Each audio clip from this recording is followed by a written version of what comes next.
નમસ્કાર દર્શક મિત્રો, મિરર ઓફ ધી વર્લ્ડમાં આપ સૌનું હાર્દિક સ્વાગત છે।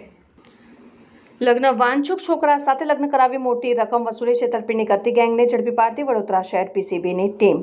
માનનીય પોલીસ કમિશનર શ્રી નરસિંહા કોમર સાહેબ નાઓને વડોદરા શહેરમાં રહેતા અલગ અલગ ગુનાઓમાં સંડોવાયેલ અને નાસ્તા ફરતા તથા પેરોલ ફ્લો અને વચગાળાના જામીન ઉપરથી ફરાર આરોપીઓને શોધી કાઢી કાયદેસરની કાર્યવાહી કરવાની સૂચના આપેલ હોય છે। સૂચનાને આધારે police inspector Shri SD Ratada નાઓને પીસીબી સ્ટાફને નાસ્તા ફરતા આરોપીને શોધી કાઢી કાયદેસરની કાર્યવાહી કરવાની સૂચના કરેલ હોય। જે દરમિયાન પીસીબીના એસઆઈ હરિભાઈ વિરમભાઈ નાઓને બાતમી હકીકત મળેલ કે કિશનભાઈ બુડાના મકાન બ્લોક નંબર 71 મકાન નંબર 2 માં રહેતો રાજુભાઈ બચ્ચુભાઈ તડવી તથા તેના સાગરીતો ભેગા મળીને આજુબાજુમાં રહેતી છોકરીઓને જરૂરિયાત લગ્ન વાંછુક છોકરા સાથે લગ્ન કરાવી મોટી રકમ વસૂલી ચીટિંગ કરી રૂપિયા પડાવે છે ને 4-5 માસ અગાઉ અંજાર ખાતે એક કંદોઈ પરિવાર સાથે ચીટિંગ કરી લગ્ન કરાવેલ તે લગ્ન કરનાર પૂજાબેન અને અન્ય સાગરીતો વિરુદ્ધ અંજાર પોલીસ સ્ટેશનમાં ગુનો દાખલ કરેલ છે અને આખી ગેંગ હાલ રાજુભાઈ ઘરે કિશનવાડી વુડાના મકાનમાં આવેલ છે ને ઘરે હાજર છે। જે આધારે માહિતી મુજબ તપાસ કરતા અંજાર પોલીસ સ્ટેશનના ગુનામાં સંડોવાયેલ નાસ્તા ફરતા આરોપીને ઝડપી પાડી કાયદેસરની કાર્યવાહી હાથ ધરેલ।